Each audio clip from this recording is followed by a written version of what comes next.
Growing up, I was sure that I knew the difference between right and wrong, black and white, the moral lines we tread every day. But as the hours go by in this room, with each story becoming more and more of a freak show, I start to understand the purpose of this game. Judgment. We aren't here to do the right thing. Terrible people often don't. We are here to pass judgment on this twisted little game show that they've trapped us in. It was dark. Not but one flickering light bulb and the grunge on our metal chairs. Comfort didn't matter, and as we gathered around the table, we laid our eyes on the arbiter of our escape. There lay a revolver, Smith & Wesson .45, the signature weapon of the Wild West.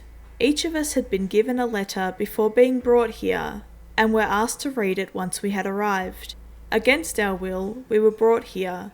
The last thing I remember before this was visiting the local cafe. My mornings always consisted of the usual black coffee, a sandwich, and a long ride to work. Life was mundane. Life was average, and I greeted it with as little effort as I could. The word chosen had meant nothing to me until the day I was taken. A sack placed over my head, fatigue soon followed, and I was not able to resist. And then I woke up here, laying on the ground in a place that was filled with rot and decay.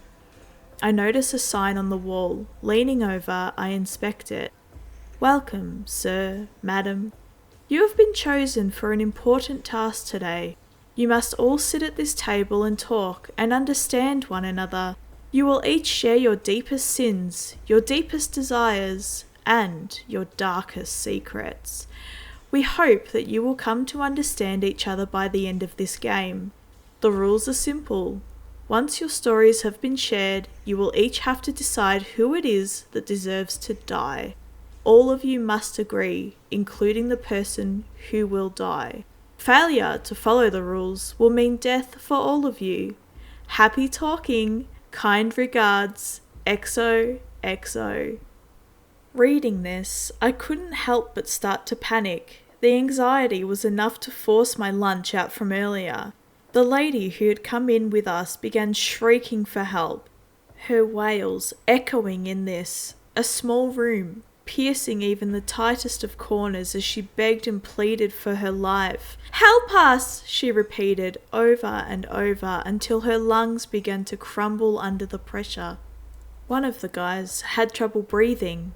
I suspected at first that he too had begun to feel anxious and that he was going to begin hyperventilating. He reached into his pocket and brought out an inhaler.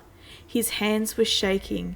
He couldn't bring himself under control, but had managed to take his medication without a fuss. The final guy was calm. He simply went to the table, lit his cigarette, and smoked as if nothing was going on. He looked at the girl. "Pipe down, you aren't getting anywhere by screaming." His voice, you could hear the tar coming from his throat. He looked at the asthmatic. "Would you like one?" he said jokingly, as if to make a mockery of his condition. It took us a couple of hours to realise the kind of situation we were in. We were ensconced in a small, empty room where a rusted metal door blocked our escape. The door had a flap, where we had initially attempted to use in order to call for help, but to no avail. We each lost hope, realising that we would all remain until we either starved to death or lost our sanity just enough to kill one another. The man with the cigarettes finally approached us. "We ought to do as it says," he said. "If we talk, maybe whoever brought us here will pity us enough to let us all go." Naivety. Not what I expected from a man in his condition. His beard was overgrown, scruffed and unkempt. His hair had seen better days, and his face had aged beyond his years. A tough life? Unhealthy life? Who knew? His face is cracked like the desert, like he could crumble at any moment. The look of him repulses me, but I can't look away, I think to myself. With that in mind, he wasn't necessarily wrong. At least 3 of us would make it out of this if we just followed the rules. The lady and the asthmatic both agreed to what he said, and so we each took a place at the table. our eyes all locked onto the revolver. I had anticipated that one of us may just deviate, grab the revolver for themselves, and take out their frustrations either on themselves or the others. Images of death entered my mind, the idea that soon I may have to pull the trigger on one of these sorry bastards. It was not a ringing endorsement. I begin to shudder as I take my seat. My heart pounds, what I wouldn't give for a shot of whiskey. I sit across from the woman, her hair long, flowing, brunette. Mild makeup covers her face, an outfit stitched together, jeans, a sweater, cotton. Her lips are full, but devoid of any colour. She lacks any form of vibrancy. To my right, the asthmatic, the most well-dressed of the group, the kind you can imagine having been the nerd in high school. He worked hard to get his current spot in life. A three-piece suit, Armani. He wears those thick frame glasses that scream intelligence, and his face is narrow. Long face, isn't there a joke about that? We sit around the table. Silence fills the room as we try to figure out who should go first. Whoever has us here has a twisted sense of humour, asking four total strangers to be intimately open with one another. The smoker has an idea. I'll cut some of my cigarettes, short, medium, large. We each draw from it. We each confess in order of smallest to largest. Sounds good on a surface level, but the winded one is hesitant, convinced it won't be fair. The woman twitches, anxious, exclaims, "Let's just get this over with." We each draw, a moment of silence. The asthmatic draws the smallest. I guess he is the first to go. Drawing his breath, he pulls out his inhaler, takes a swig. Holding his breath for 10 seconds, he exhales. Where do I start? How about your name? I said. My name? My name is good. He jitters and shakes. He isn't ready to go first. You would think a man like him would be used to it. He seems like he gives presentations all the time. But this? Hard? Come on. My name is Kurt. Townsman! He gasps for air. Appearing as though he's about to pass out, he continues on. I work in the industrial district nearby. The company I work for signs contracts with other businesses in order to provide their staff with telecommunications equipment. We mostly cater to other smaller or larger businesses depending on size, scope and requirements, and we are open to expanding in other. The woman snaps. We aren't here to hear you talk about work. Don't you understand the situation we are in? One of us is gonna die, and here you are trying to pitch us your stupid phone lines? Do you mind? Seriously! Kurt's head begins to droop. Noticing that she is tense, he proceeds to stop with his salesman antics and move on to more serious matters. And what do you want me to say exactly? I have done nothing wrong in my life. I mean, look at me. I am dressed this way for a reason. Do you think that suits like this come cheap? I worked and worked for what I have now, and you want me to say I deserve to die? Are you serious? The situation escalates, but the smoker is quick to defuse the situation. Let's just calm down. I admit the situation is a little crazy, but we aren't going to get anywhere by panicking. We just have to follow the rules, do as they say. We may escape. Naive, yet again.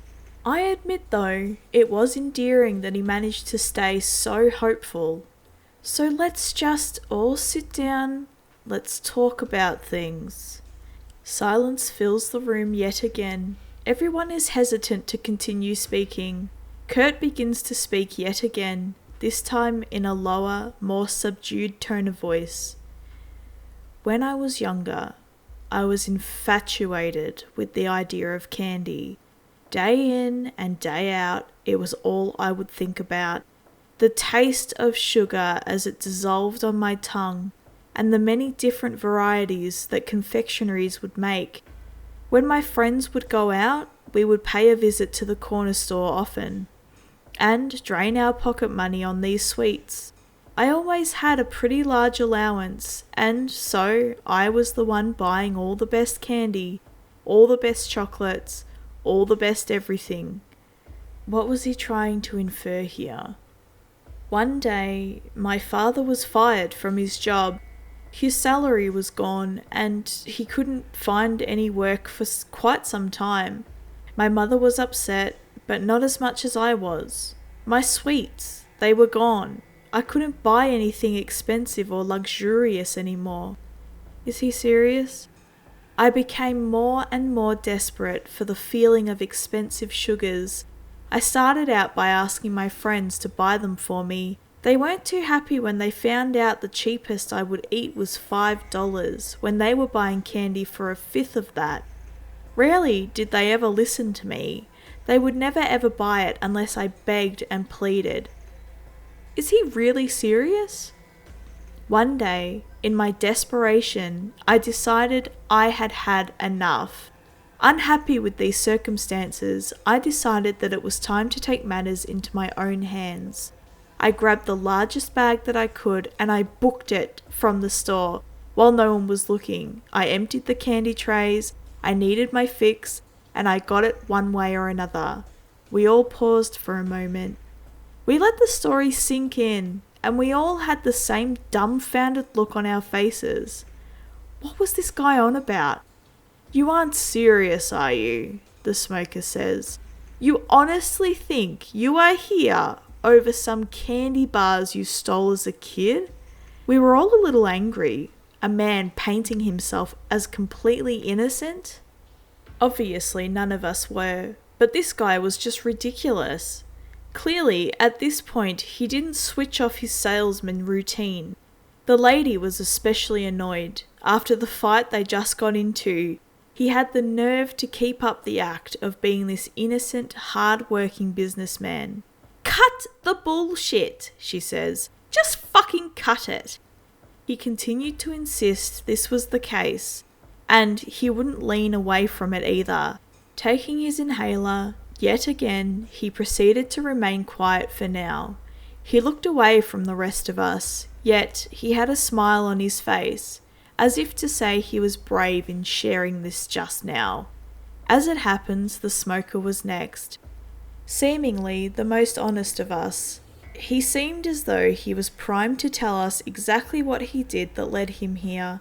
He removes another cigarette from his almost empty pack, lights it, he inhales, as if intentional. His exhales go in the direction of the asthmatic, as if he was sending a fuck you his way. Greg Colton. That's my name. Not the kind of name I was expecting.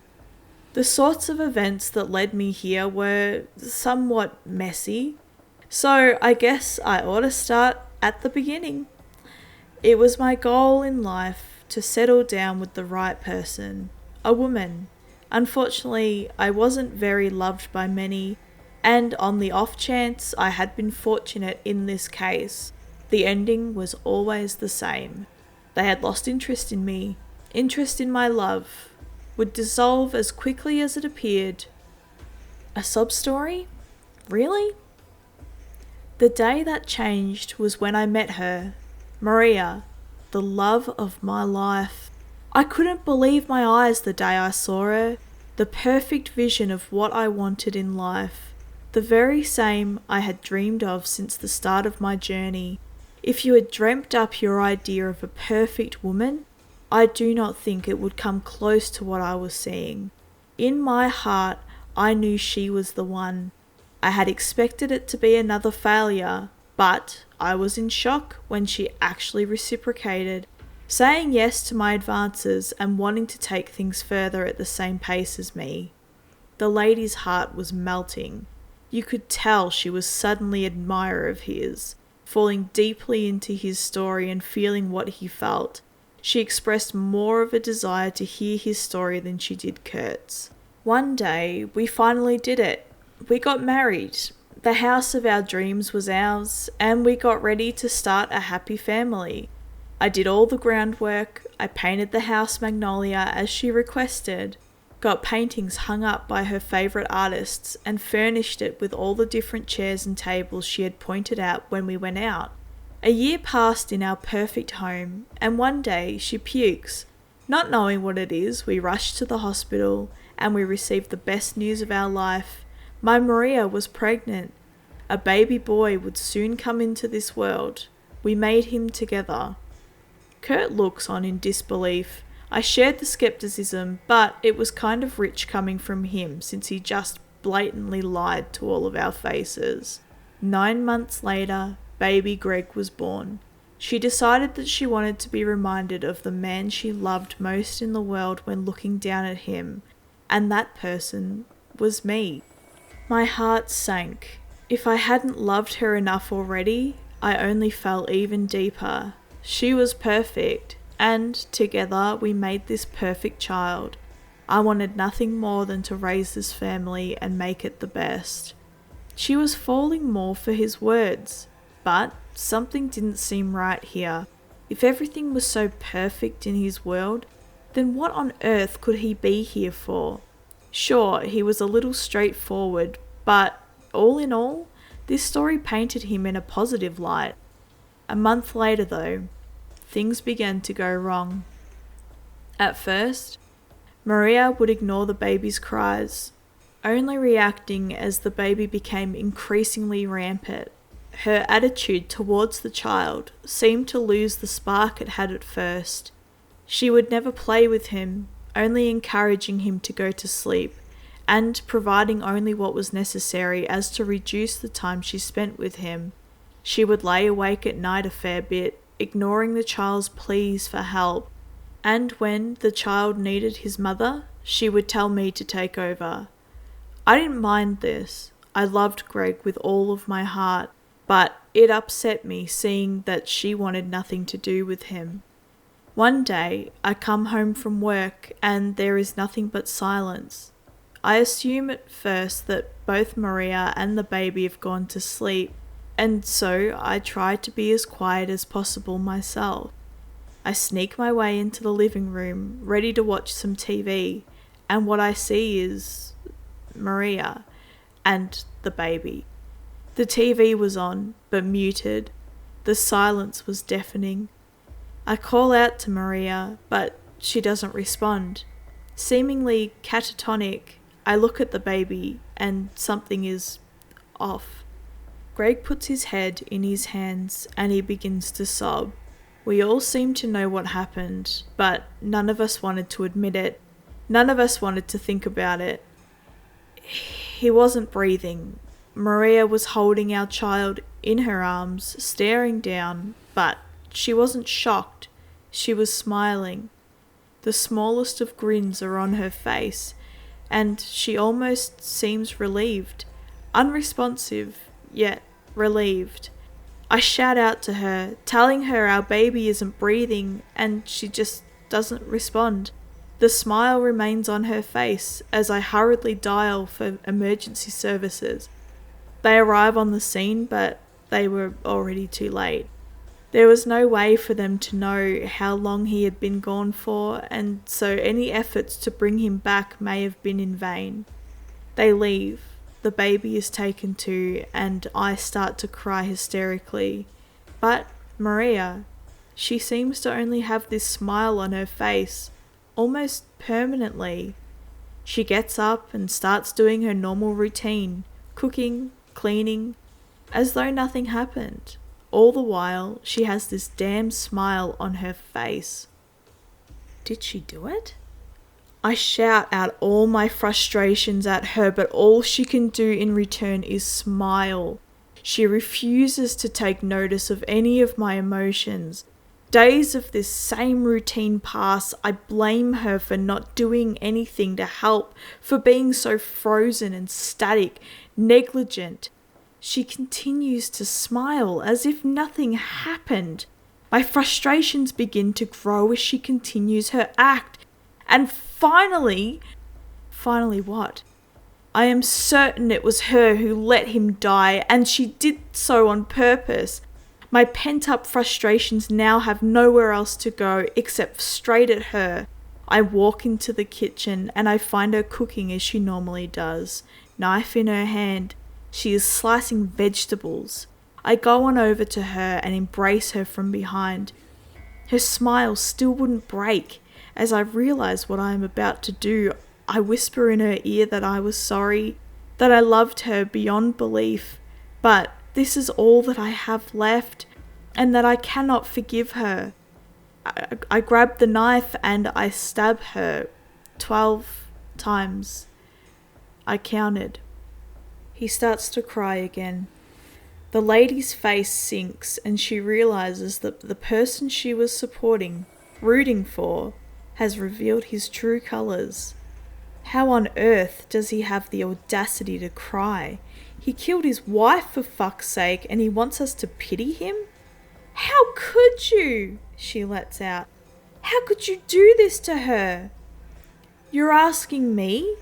How could she let our baby die?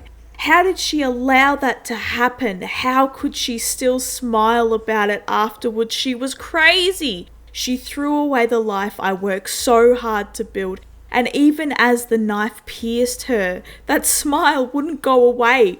She drove me crazy. I had no choice.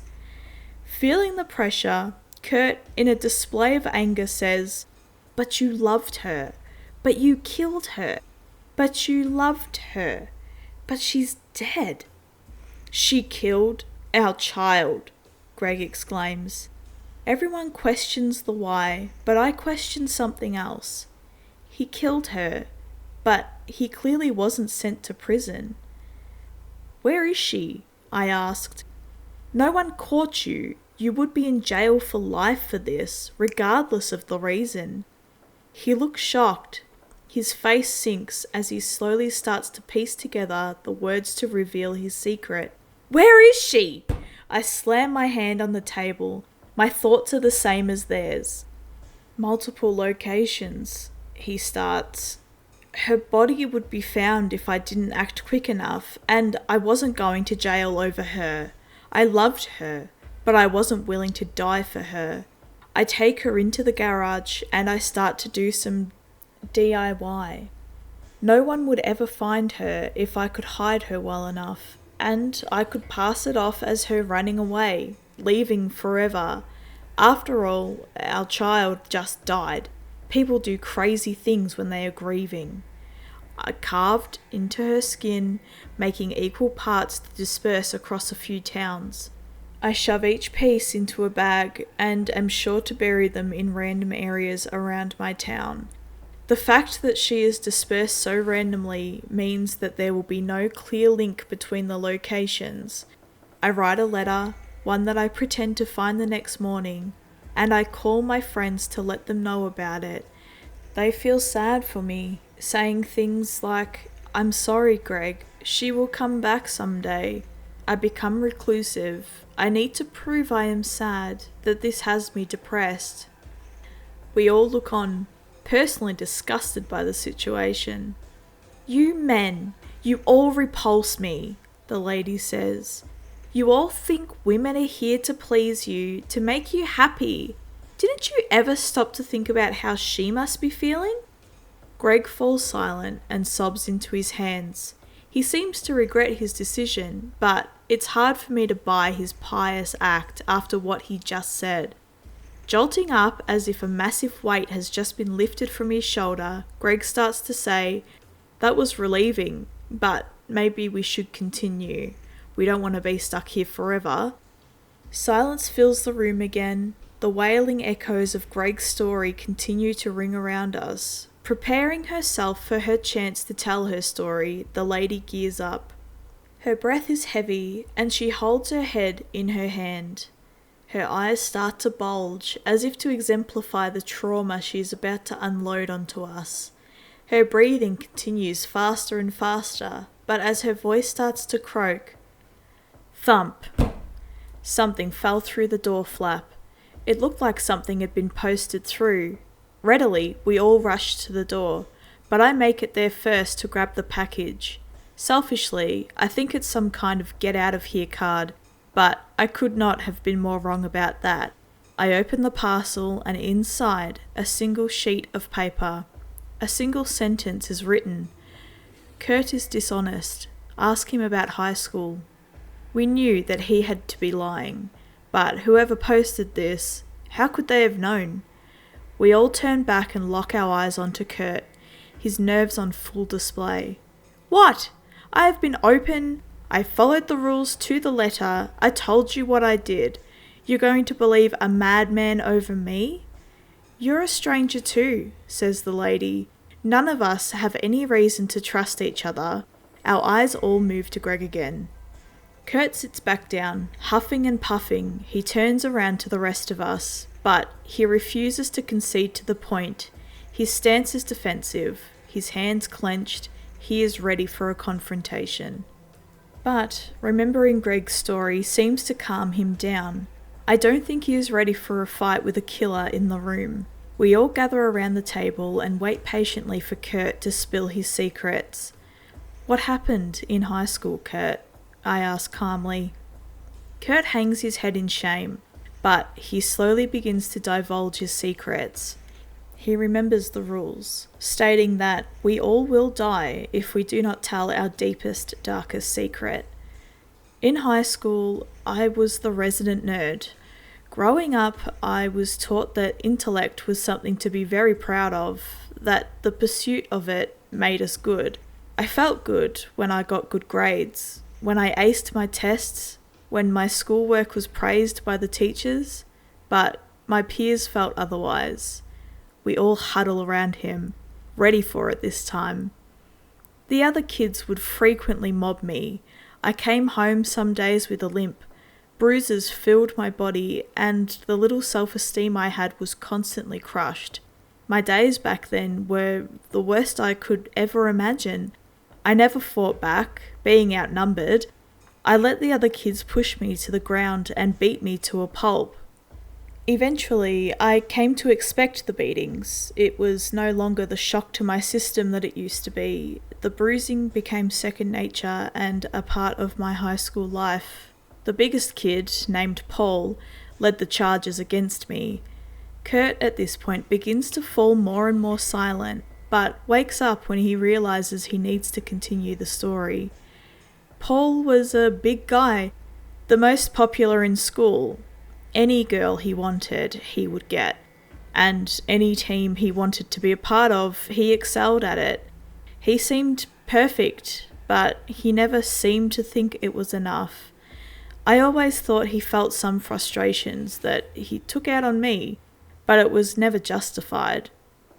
Sean was my best friend, the one person in the school who supported me during these years. He knew very little about what was going on, knowing only that I would be bruised from time to time.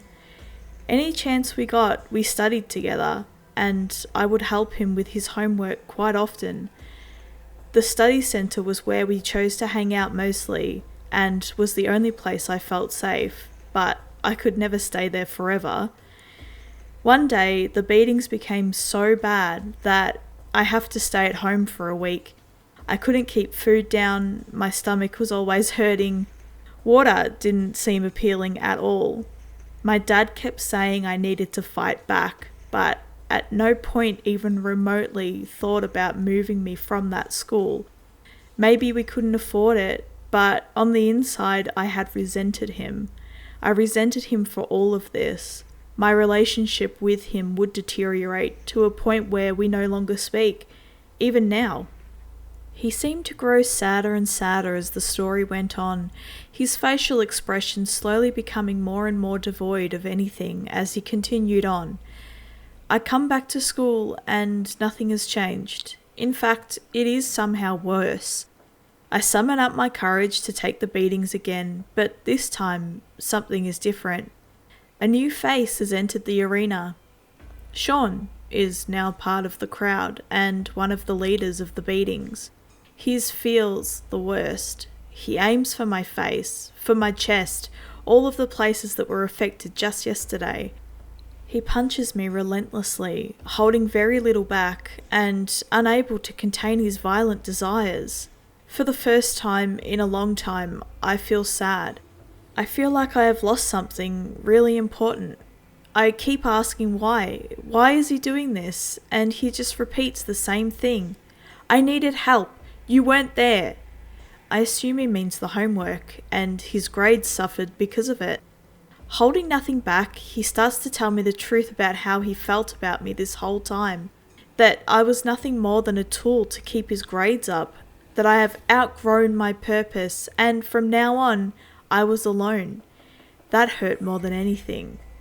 I start to feel bad for the guy. He is visibly traumatized about the whole ordeal. But we know that this isn't going to end like we hope it will. No happy endings here. I feel angry for the first time, and I can't let this go. I go home and I start to plan my way out of this. How can I get away from all of this? I keep asking myself the same question, but the same feeling of rage continues to build as I now want revenge for the first time in my life. My father is a hunter by trade. He hunts and sells meat for a living. He has a storage cabinet filled with guns. The rifle would have been perfect, but way too obvious. But then I start to think that not only do I need to get my revenge, but I need to make it so that it could never be spoken about, ever again. I decide on the best way to do this, but nothing in my mind sounds better than to silence my recipient of my revenge. I grab my father's pistol and prepare myself to go over to Sean's house. My plan is simple. Go over to his house, call him out under the pretense of trying to make amends with a bundle of homework papers, and then I take my revenge. I pack my things and I make my way there. We all look at the revolver on the table and realise the kind of danger we might be in. I go to his house and I call him out. I say to meet me at the park nearby, which is empty at this time of night. The promise of fresh homework to leech off of motivates him just enough to make his way there. The cicadas are ringing in my ear as I start to become nervous. He comes over and he insults me at first. Finally realise your role in my world, you prick? I gather all my courage as the cicadas become louder and louder and louder. Sean walks slowly towards me, his fists clenched. He is ready to take the papers from me by force, despite the fact that I have promised him that I will give him the papers without a fuss. I draw 3 shots straight in his left kneecap. The agony in his screams ring in the night as I look on, both in shock and in ecstasy. I wonder if I should shoot some more. I have the power right now, and I am able to take his life as quickly as I want to. But I don't want him dead. I want him silent. I want him never ever to be able to bully me again. He betrayed me, the one person I trusted in my whole entire life. He will learn now that betraying me was the wrong move. I reach into my bag and start to enact the second part of my plan. Charcoal. A lighter. I begin to light the coal that I will be using for the second part of this whole ordeal. After this, I can go home. I light the coal enough so as to be lit and ready to burn anything that it touches. Sean begins to plead. His apologies ring hollow after what he has done, and all I can hear in the back of my mind is that he betrayed my trust. I despise him. He deserves this more than anyone. The deepest pits of hell are reserved for people like him. He cries, he screams, but the park is empty. No one is coming. He can try as much as he likes, but is not going to get away with this. I force open his mouth. I drop the coal in and I force his mouth shut, forcing him to swallow the small, lit chunk of coal, just enough to burn the ever-living shit out of his throat. Soon, what once was screams is now hollow grunts. He tries so hard to call for help, but his throat becomes so damaged that sound can no longer be heard. He starts to realise the situation, as I can't help but crack a smile. This is perfect. He will live, but he will never be able to tell anyone what happened, no matter what. Satisfied with what I have done, I pack my things and I leave him with some parting words. I am glad we met, Sean. And I make my way back home. I am now content, happy with what has happened. My aggression slowly starts to dissolve. This was catharsis at its finest. The next day, at school, we are told that Sean will never come back to this school ever again, stating that some unforeseen circumstances has caused him to leave and never come back. But what no one knows, I was that circumstance. We began to cower at the mere thought of interacting with this man. He looked so innocent, nerdy, and well put together on a surface level, but on the inside he was harbouring a side of him that could be triggered at a moment's notice. The lady, who had previously been fearless when confronting him, had begun to realise that ticking him off may have been a mistake. She felt like a target to him, and, to be honest, so did Greg and I. "Why are you all staring at me?" he asked. "You all realise that I am not the only guilty party here, right?" He was right. But even so, this Sean fella sounded like he meant something to him. So to think he would turn the tables on him at a drop of a dime, we couldn't help but shudder. The tension levels in the room began to rise. What once was silence due to awkwardness soon turned into a self-defense situation. Realizing still that our lives were on the line, the lady soon began to work up some courage to share her story. "I don't know where I should begin," she starts, "but I suppose my name will do." I could only imagine the kind of atrocities she may have committed. "My name is Jessica Larnell. I haven't done anything I would define as wrong. However, you clearly did if you were here," Kurt utters. She stammers for a moment, but accepting his words, she continues. "My story starts in college. I had just been accepted and I was excited to finally be able to make friends and study literature like I always wanted to. I was always something of a bookworm. I found comfort in fantasy and in the romances that would happen deep on those worlds. That explained why she was so swayed by Greg's words earlier. A romantic. I wouldn't have pegged her for something like that based on the sort of attitude she puts out though. I always hated having to interact with men. I was raised to believe that most were just after one thing, a good body and a girl that would put out. At parties, I would actively go out of my way to be the wallflower of the group, burying my nose deep into a book whilst everyone had a good time. At the time, I was deep into the romance genre, and, ironically, I had aspired to write my own someday. Literary arts and all that jazz. She stops for a moment and turns her head towards Greg. "Could I have one of your cigarettes, please?" Greg politely hands her the pack so that she can remove one by herself. Planting one between her lips, she proceeds to light it, inhaling deeply as she moved to the next phase of her story. I had frequently attended literature clubs and retreats to further indulge in my own hobbies, and I had really enjoyed them. Socialising with fellow literature buffs, being able to bounce my own thoughts and ideas off them. I was pleased with what I was able to do and contribute to these events, including some of my own short stories and even some poetry. In the months that passed, I had been given the opportunity to finally be able to attend an event where a famous author would be present. I was excited to meet him, having read almost every book he had written.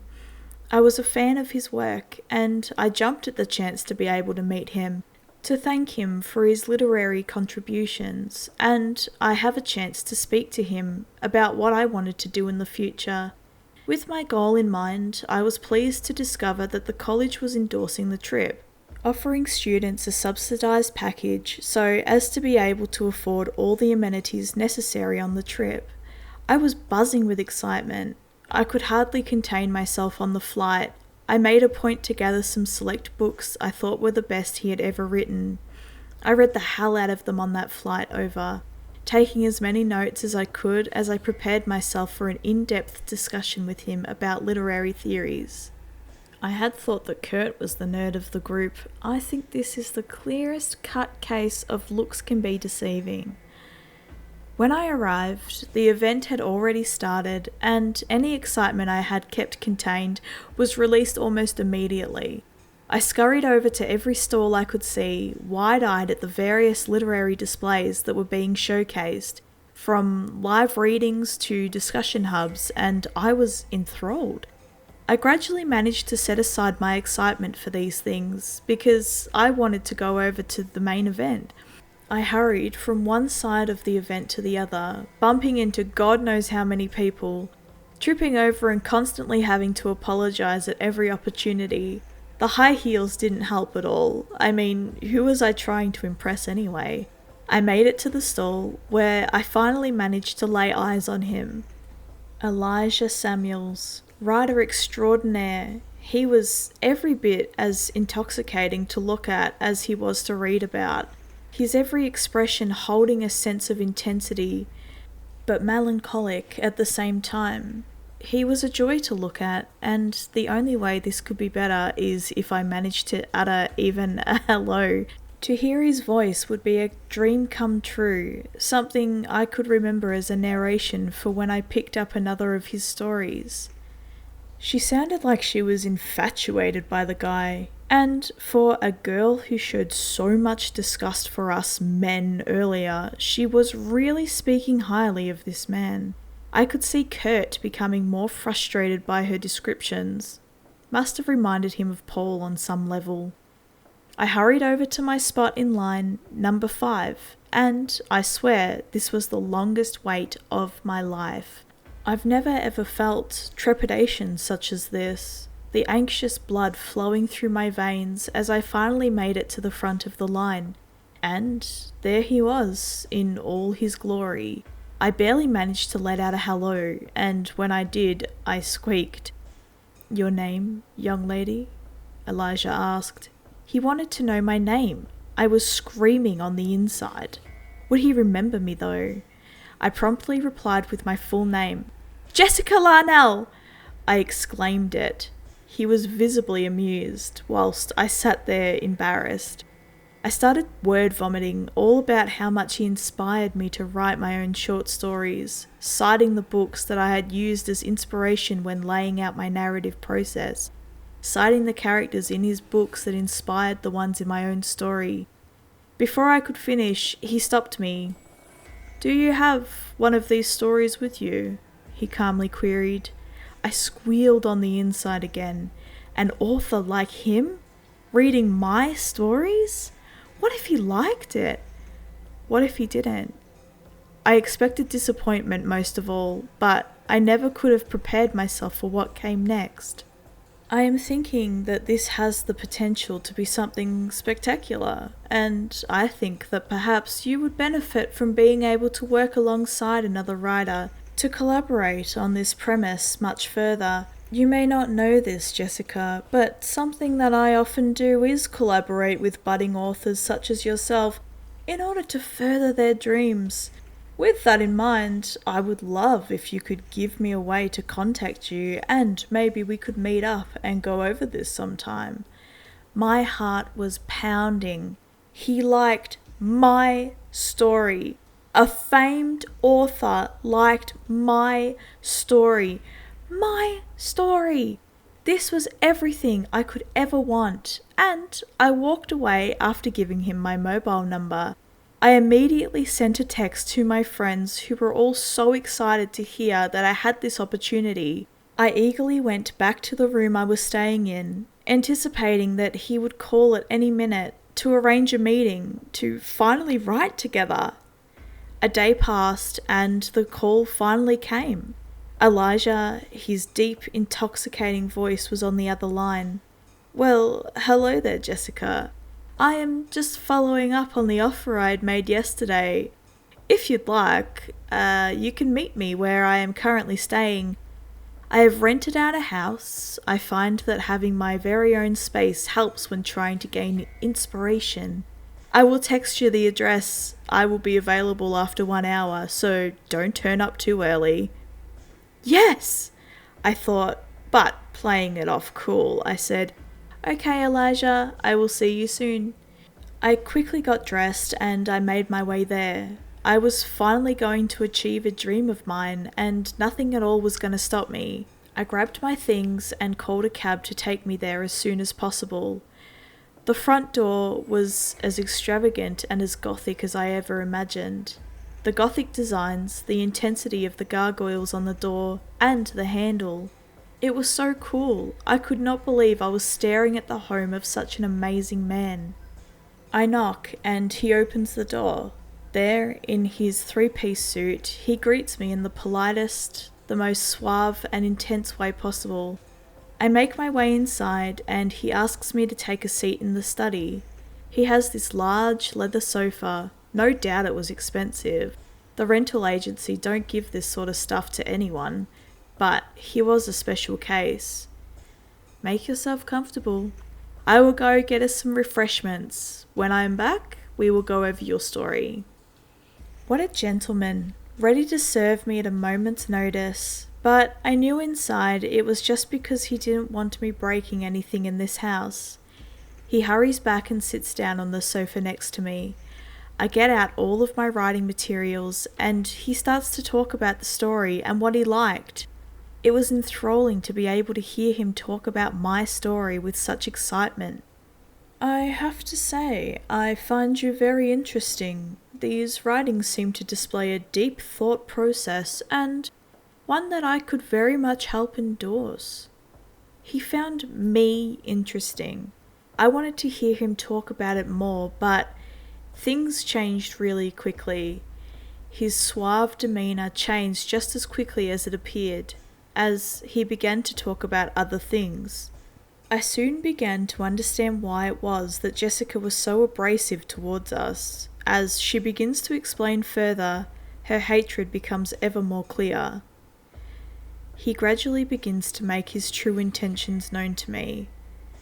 "You know, Jessica," he takes a sip of his drink, "talent such as yours isn't usually noticed by the mass audience, and that is quite a shame because I could help you get noticed, but I would of course want something in return."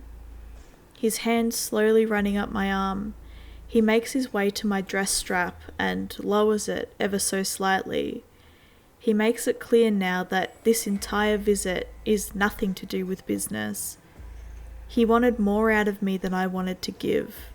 I become less and less comfortable, and before I know it, he is slowly moving closer to me, his lips primed and ready for mine, but I didn't want this. I push him away with all of my force. I jolt upwards, exclaiming that I have to leave, but he doesn't take no for an answer. With all of his force, he grabs my arm and he throws me onto the sofa.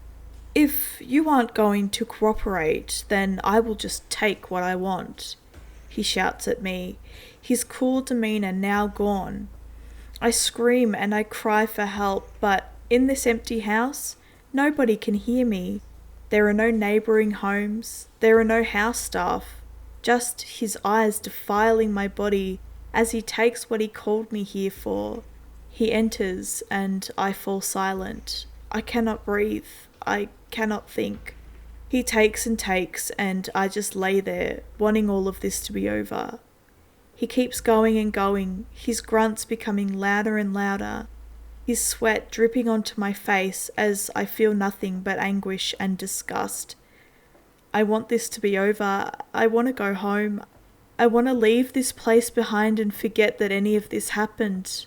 But what should have lasted no time begins to feel like hours.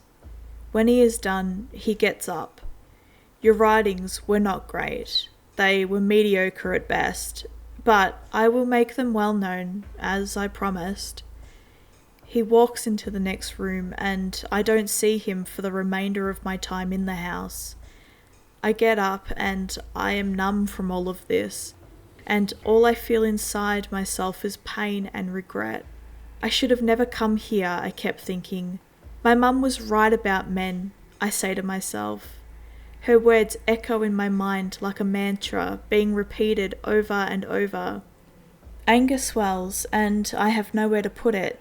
I wanted this nightmare to end, but the only way it could is if I could put an end to his image in my mind. I reach into my bag, I grab my cigarettes and my lighter. I try to take an inhale, but I can't. I drop it onto the carpet and I cry into my hands. I can't even look at myself right now. My friends text me asking how the visit went. They show excitement, but I don't want to reply. I don't want to tell them everything, and so I ignore what they say. But in the minutes that followed, a small cluster of flames begin to form on the carpet. The right thing to do here would be to call the fire department. Call for Elijah and get him out of there. The right thing to do would have been to save his life, to let the house burn. The flames were still small. I could have put them out. I hear Elijah switch on the shower, and I consider the one option that would be put this all to bed. Instead of warning him, instead of doing the right thing. I walk out of the house as the flames begin to build around me. I make my way to the door, and as I do, I look back and I see that the room where he did this has now been immersed in flames, and I now know that soon the house will follow suit. I leave the house and walk away from it. I leave that chapter of my life behind and I focus on the future. Calling a taxi, I make my way back to the room. I reach and all I want to do is go to sleep. But I couldn't sleep after all of this. Staying awake for the whole night, in the early hours of the morning, I switch on the television to find that there is breaking news. Famed author Elijah Samuels appears to have died in a fire in the house he is renting. The company who rented it out to him is currently being investigated for negligence, as it is currently believed that faulty piping may have been responsible for the fire.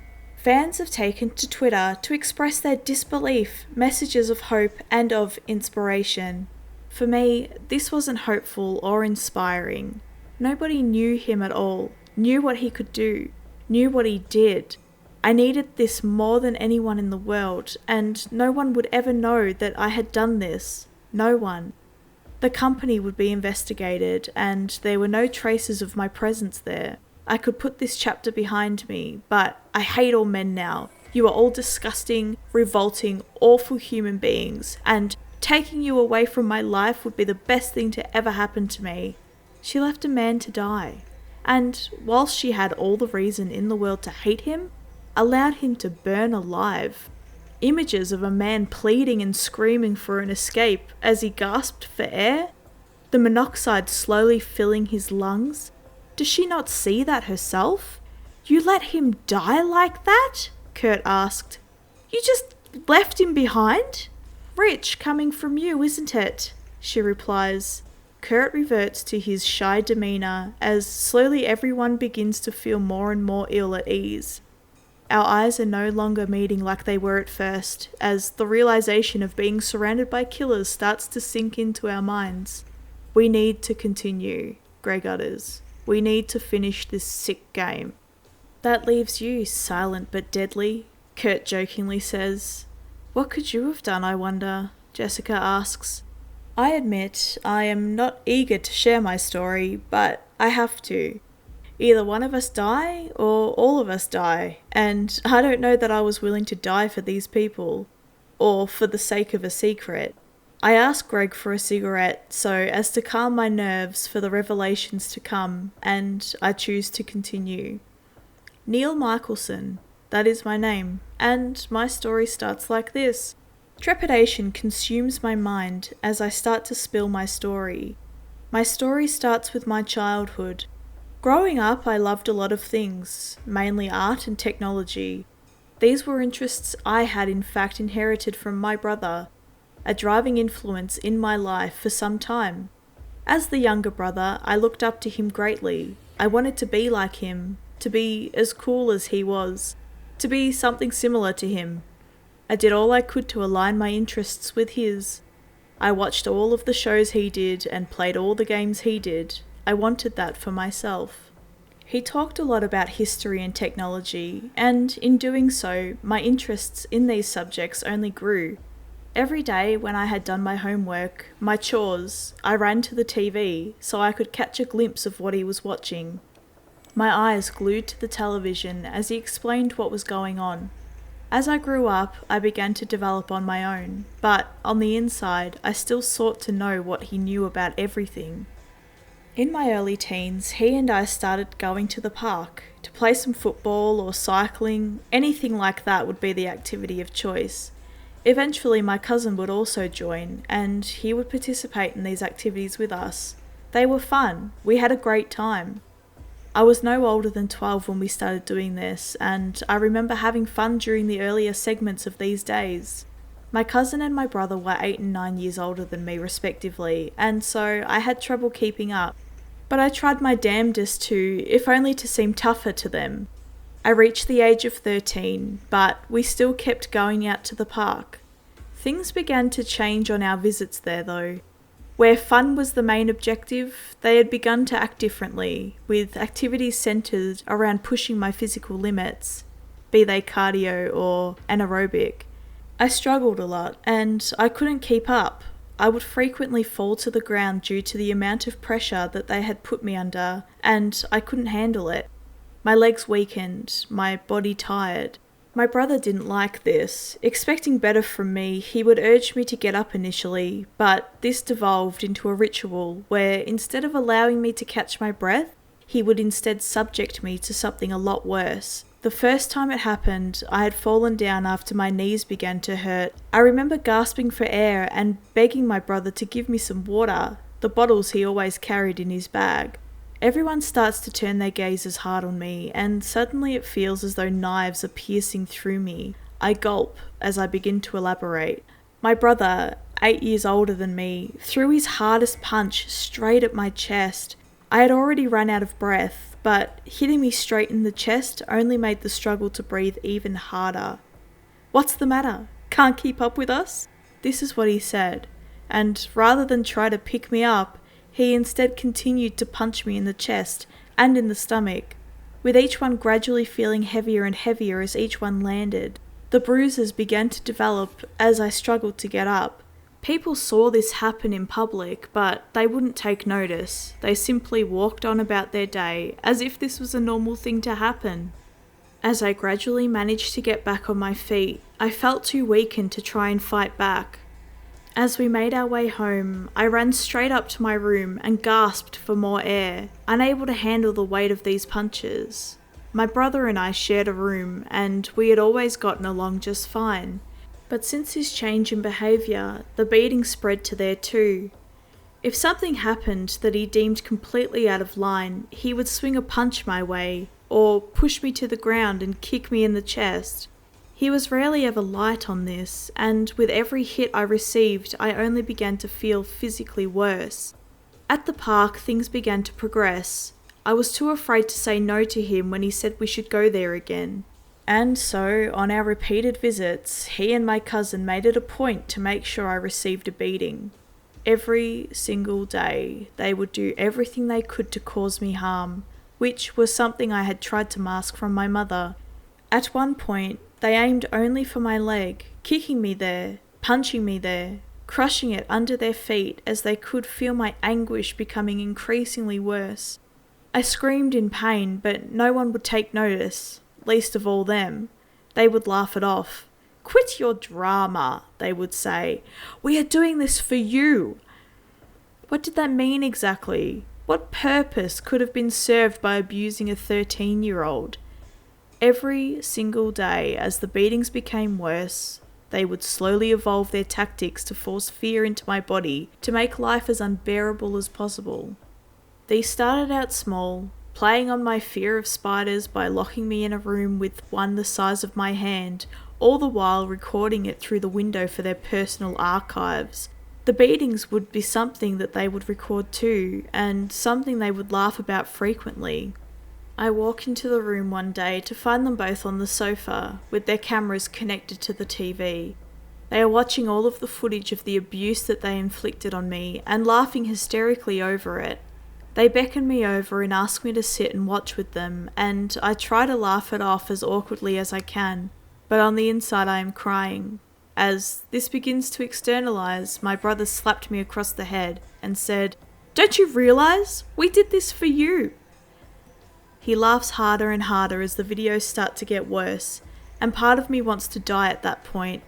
Imagine someone barely in their teens wanting nothing more than to disappear from this world. It sickens me to think that they had made me feel that way. A couple of weeks later, they kidnapped me from my room. My mother has gone out to work, as has my father, and they decide that they want to make things worse for me.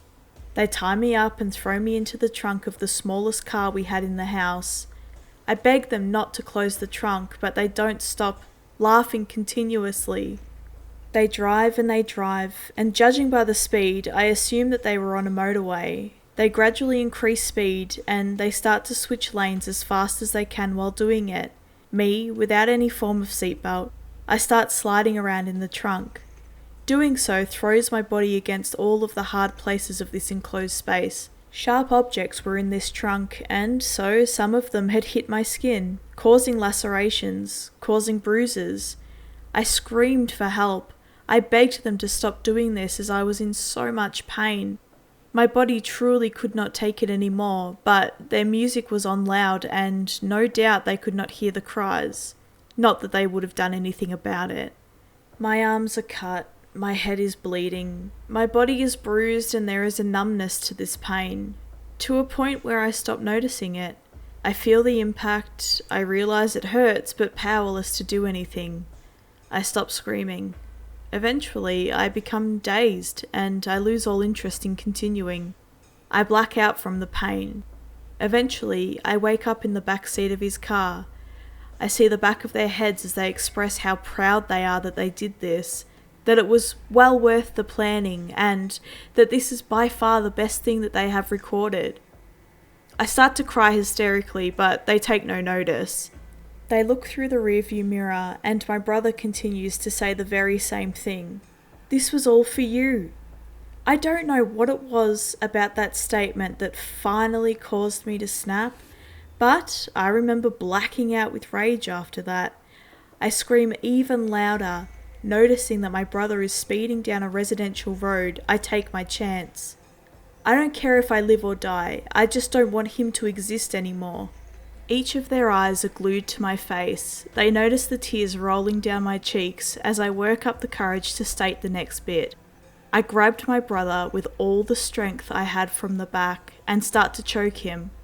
My cousin, slow to react to this, throws a punch straight at my chest, but my brother begins to swerve off the road.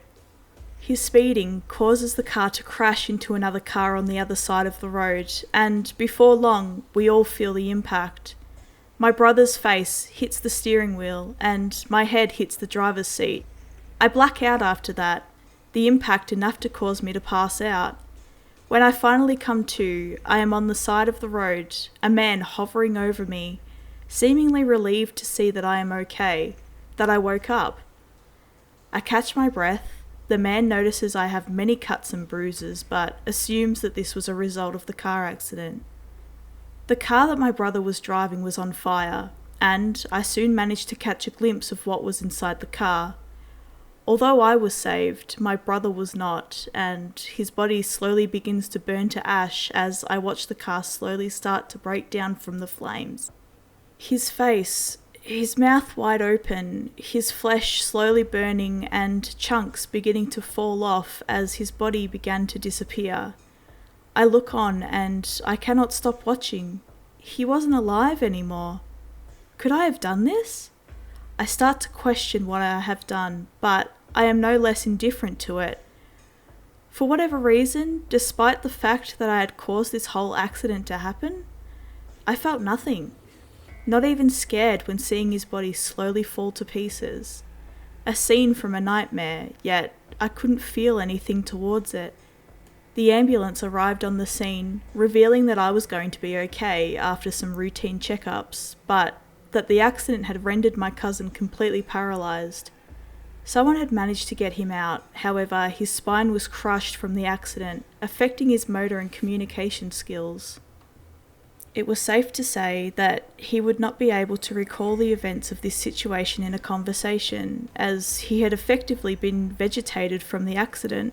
The image of my brother's rotting body continued to haunt me for some days, but the relief I had felt after the daily routines of abuse had finally come to an end, had come to outweigh any sense of fear or regret I had begun to feel. I didn't think of him in the light that I used to. I remember him, even now as a man, who could have exerted his superiority over someone much smaller than him. My mother, heartbroken, had her own grieving process where she would remember how poorly he had performed academically and in life, and compared it to my own, saying that I am doing a good job of making us proud by hitting the grades I needed to, and that she wishes my brother had the chance to make things right with his, so that he could go on to higher things. She said he watched history documentaries but was poor at all other aspects of academia, resulting in him not being able to go to college and being denied most jobs he had applied for. She continued on by saying that I should do my best to set my sights higher and to achieve what he couldn't, so that he could be proud of me in the future. But she didn't know. My brother clearly resented me for some reason. Why else would he have done all of this to me? I was glad to be rid of him, glad that I would never see his face again. The images of the accident soon became a comfort in my mind, as assurance that I would never ever have to face another event like that again. My story had everyone shaken. The images that would have consumed their minds, I could practically hear their hearts stopping as they began to process the story I had told them. They all gave me an intense look, the revelations seeming to be too much for them. They all soon fell into a panic. "I don't want to die!" Jessica screams. One of us has to, unfortunately. I repeat this twice. We all look at one another and start to come up with reasons as to why we should be allowed to live, but no amount of justification could possibly convince the other. Self-preservation is a key trait of all people, so there is no doubt in my mind that this would never ever be unanimous. But maybe I could try to make it so. The difference between me and them? They are all still hurt. I am not. Maybe I can use that to my advantage. I would just need to decide who it is that is most hurt by their story. "So, how about it?" I start. "Who is going to be the lucky recipient of this lovely bullet?" They all stare at me, fazed completely by my joke clearly. "Let's all go around, shall we?" I continue. "Let's all talk about who should die and why." They were all so uncomfortable, but they all understood deep down that this was the only way that this would end. There was no way that they could disregard that. The trepidation in each of their bodies was clear. They were shaking, anticipating the next sentence as if it would make or break this whole ordeal. Without further hesitation, I decided to speak my mind. Left down to me, I personally would choose Greg. I start to speak. "Greg, do you know the difference between you and the rest of us?" "No, but I bet you were about to tell me," he replies, full of attitude. "You have already told us the reason, and we can see it on your face. You have lost all hope, any tangible reason to live. You say that you had to put on an act, but that was for the scenario you built for your friends. You didn't find it hard because you were already depressed. You're already devoid of any reason to live the moment that knife pierced her skin for the first time. You pass it off like it was necessary, but was it really? You aren't proud of what you've done. You were driven mad like the rest of us. The difference is, in doing so, you have destroyed everything you had, and now you have nothing to go back to. Who on earth would look for you when you are gone?" They all jolt backwards. Greg especially is hurt by my words, but he knows it's the truth. Every day he is in an empty house, no visitors, not a single person to say, "Hiya honey, how was your day?" Devoid of love. It makes the most sense to put a bullet into his sorry ass. Pragmatism rules here. "How can you say that?" Jessica responds. "What on earth gives you the high road here?" "Nothing at all," I say. But his lack of hope gives me a reason to get out of here. You are sick, Kurt jumps in. You are so sick in the head. How can you sit there and play judge so readily? It's nothing personal, guys. I just want some of us to live instead of letting all of us die. These people, all they can do is stare longingly. They have no idea the gravity of all of this. If you disagree, please state your case. I beckon them to speak their minds. Thump. Something falls through the flap yet again. Another piece of paper? I scurry over to the door to get the parcel. I grab it, open the envelope to reveal its contents.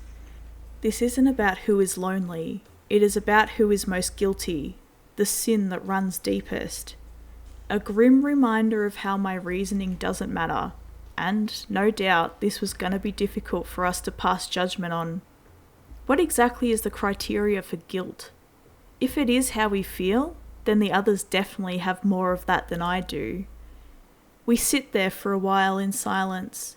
Echoing in the background is each of our stories, and it was time for us to weigh who it was that did the worst.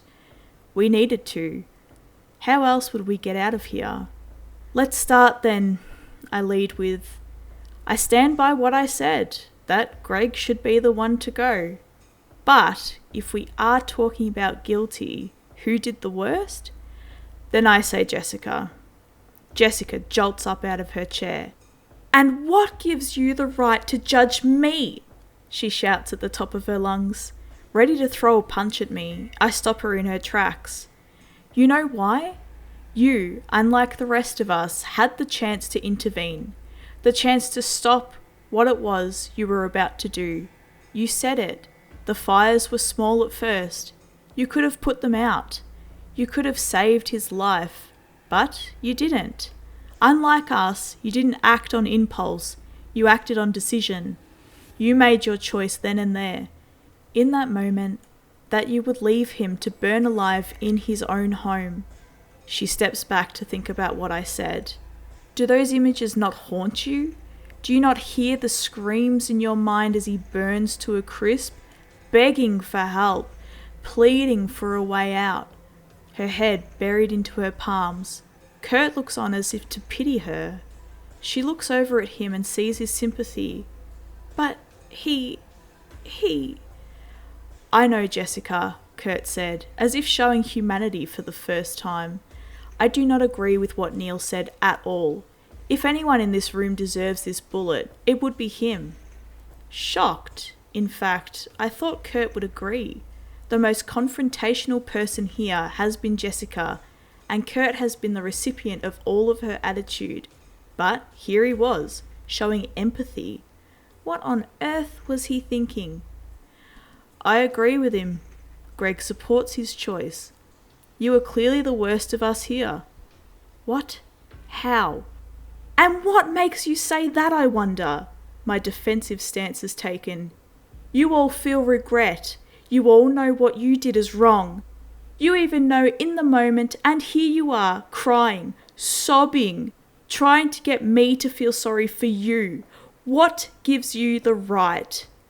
At that moment, Kurt snatches the gun from the middle of the table. He pulls back the hammer and aims it straight at me. You need to die, Kurt says reluctantly, his hands shaking and the gun lacking any stability. You don't get it, do you, Kurt? I say to him. You being so willing to pull the trigger already speaks volumes about who it is that deserves this. Kurt looks away, but his hand is still wrapped around the gun. Jessica moves to the corner, begging for safety, begging for her life to be spared by all of us. Her tears begin to flow, and the strong facade she tried to keep up starts to break away. Her face contorting into a twisted shape, her now lack of colour is put fully on display. I don't want to die. Please don't let me die. I can't die. I don't want this. I don't want any of this. Please, please, I want to live. I want to go on. I want to be here in the world. Please. She repeats this over and over, a mantra, hoping that she will be able to live through these events. But not if I have my way. I cannot approach Kurt right now, but what about Greg? His persona starts to crack, but he hasn't quite broken down just yet. Greg, do I really need to be killed? I try to reason. You and I both know what Kurt did was much worse, yet he is the one holding the gun. He crippled someone for life, all on the name of revenge. Not only that, but the guy was his friend. He could have done this to his bully. It would have made more sense. But he didn't. Instead, he went for the person who showed him any kind of compassion. Greg looks to the floor, pondering on what I said. As Kurt continues to look away from me, I slowly inch forward in the hopes of getting the gun. It's time that I put an end to this twisted game. You don't agree, Kurt? I beckon. You don't agree that what you did was awful? You are the worst of us. You even lied to us. I move ever closer to him. You tried to convince us that your obsession with sugar was what led you here. It took someone else to reveal the truth. It took someone else to illuminate your guilt, to put a spotlight on all of this. I move even closer, but this time his eyes are focused on me. And so I stop in my tracks before moving any further. You act like this pompous asshole, but in fact, you are the lowest of us. How is it you have the nerve to aim the gun at me? Kurt utters. But I didn't. But nothing, I interrupt. You don't realize how bad this is. What you did? His eyes move away from me as I start to move even closer. Greg, becoming aware of this, starts to say his piece. You killed your brother, he says. Your brother who you looked up to. If you are going to pull that card on us, then maybe we can pull it on you. What exactly stopped you from telling your mother? We didn't have anyone, but you did. You had your mother. You had your father, no doubt. Why didn't you tell anyone what was happening? Why didn't you put a stop to this like that? Kurt suddenly wakes up from his trance, as does Jessica. Realizing Greg's logic, their tear-ridden faces soon dissolve as their confidence begin to rise. Oh, sure, you act like you are level-headed, Greg continues, but deep down you knew. You knew that you could have talked about it with your parents, sought further help or protection from him, and yet you let it continue. You let your brother continue. Kurt and Jessica both look to Greg as the leader of this whole fiasco. He is right, Jessica agrees. What on earth stopped you? They are there to help you. What did you think they would say? Your brother is right? Kurt's hand begins to tighten around the grip of the revolver, resolve in his eyes as he begins to speak for himself. My father forgot about me. Jessica made a split decision, and Greg's family was gone, yet yours was still there. You knew this, yet you didn't speak up. I stopped moving. What is it with these people? Sure, I could have, but he would have found a way to fight back, and you guys know that. I fire back. Bullshit, Jessica replies. Social services exist. He could have been taken away. You would have never seen him again. Right? Greg looks into my eyes. I don't understand where you get off playing holier than thou, when you are the one who takes comfort in the thought of your brother's corpse. Kurt, hearing this, readily aims the gun, his eyes piercing through me. He is ready to end this. What do I do now? They all agree it should be me, when they are clearly far worse. If you want to shoot me, then fine, but it isn't going to make things better. You will continue to live with this forever, knowing that you took the life of someone more innocent than you are. Would you really be able to? Would you be able to sleep? Bang! The game has ended. You know, I have to admit, this didn't go the way I expected it to. Honestly, if anyone was going to die, I thought it would be Greg or Kurt. Neil's body lays on the ground. blood trickling from his now contorted face, the bullet having ripped straight through his skull. Lifeless, he lays on the ground as blood slowly starts to engulf his entire body. In a way, I feel relieved. They all had reasons to die, and with Neil having given his consent, I can't say he broke the rules. Even if it was a self-preservation tactic, the onus is on him for how this played out. Perhaps he was too arrogant to realise how unstable the people around him were, how ready they were to kill him for his crimes. I switch on the speaker, and I have my interpreter at the ready. I have written a speech that would help explain exactly why they were there, and make things now clearer. I have everything recorded, and can now enact the justice that I have been waiting for all these years. They all deserve to rot for what they have done, and I intend to make sure this happens, no matter the cost. My interpreter moves closer to the microphone as he prepares to enact the speech. Hello. Well done. You have all successfully finished the game. You have all proven that you can talk, you can kill, and that you want to survive. Admirable traits, I assure you. However, I bet the question has been burning in your mind. Why you? Why were you chosen? Why have I, a lowly agent of justice, brought you here? It's time you know. They all look up at the camera, as if attempting to figure out exactly what it was that brought them here. I can only imagine that millions of thoughts may have crossed their mind. I couldn't wait to deliver the news, and so I beckoned my interpreter to continue. I come from a very wealthy family. My father, before he had passed, had left all of his assets to me. Luckily, these were very valuable, and if there was one thing I could make sure of, it was that I would never be without money. He was an exceptional man, and I always appreciated how hard he worked to make sure me, my sister, and my mother would go on through life without any desires that couldn't be fulfilled. But he was incredibly serious when it came to academics, and so I found myself trying my best to work hard to live up to his expectations. When he died, I worked even harder, as much as I could, and thought that someday I could make something of myself.